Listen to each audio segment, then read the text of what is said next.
अस्य श्रीवेङ्कटेशद्वादशनामस्तोत्रमहामन्त्रस्य ब्रह्मऋषिः अनुष्ठुप् छन्दः श्रीवेङ्कटेश्वरो देवता इष्टार्थे जपे विनियोगः। नारायणो जगन्नाथो वारिजासनवन्दितः स्वामी पुष्करिणीवासी शङ्खचक्रगदाधरः पीताम्बरधरो देवो गरुडासनशोभितः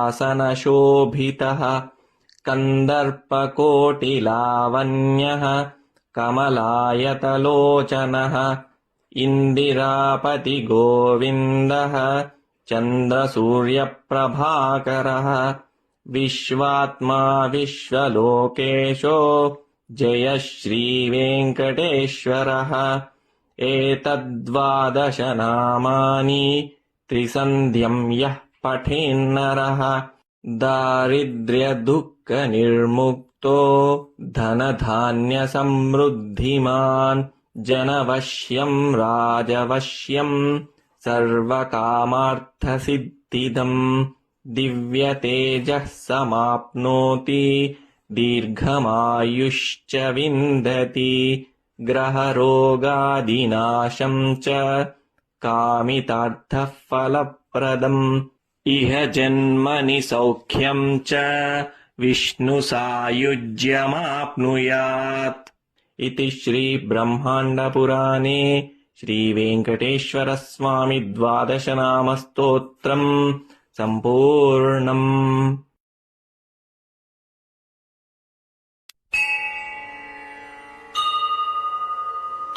अस्य श्रीवेङ्कटेशद्वादशनामस्तोत्रमहामन्त्रस्य ब्रह्मऋषिः अनुष्ठुप् छन्दः श्रीवेङ्कटेश्वरो देवता इष्टार्थे जपे विनियोगः।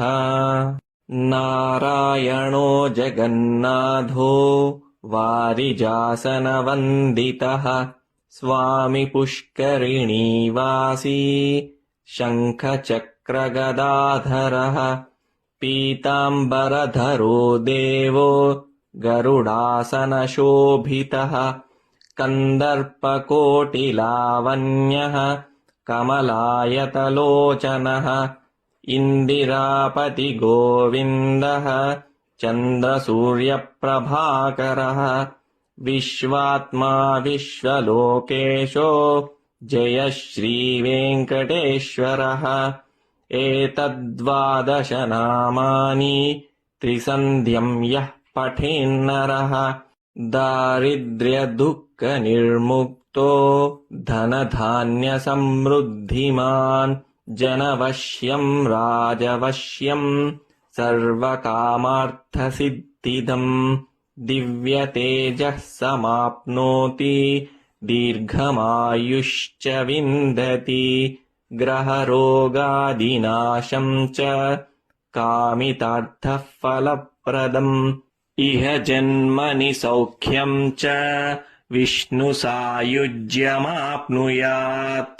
इति श्रीब्रह्माण्डपुराणे श्रीवेङ्कटेश्वरस्वामि द्वादशनामस्तोत्रम् सम्पूर्णम्।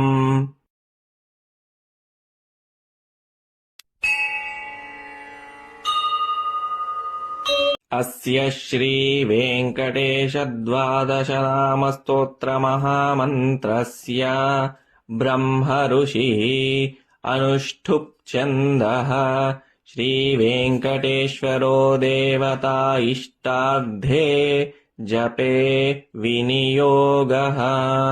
नारायणो जगन्नाथो वारिजासनवन्दितः स्वामी पुष्करिणीवासी शङ्खचक्रगदाधरः पीताम्बरधरो देवो गरुडासनशोभितः कन्दर्पकोटिलावण्यः कमलायतलोचनः इन्दिरापतिगोविन्दः चन्द्रसूर्यप्रभाकरः विश्वात्मा विश्वलोकेशो जय श्रीवेङ्कटेश्वरः। एतद्द्वादश नामानि त्रिसन्ध्यं यः पठेन्नरः दारिद्र्यदुःखनिर्मुक्तो धनधान्यसमृद्धिमान् जनवश्यं राजवश्यं सर्वकामार्थसिद्धिदम् दिव्यतेजः समाप्नोति दीर्घमायुश्च विन्दति ग्रहरोगादिनाशं च कामितार्थः फलप्रदम् इह जन्मनि सौख्यं च विष्णुसायुज्यमाप्नुयात्। इति श्रीब्रह्माण्डपुराणे श्रीवेङ्कटेश्वरस्वामि 12 नामस्तोत्रम् सम्पूर्णम्।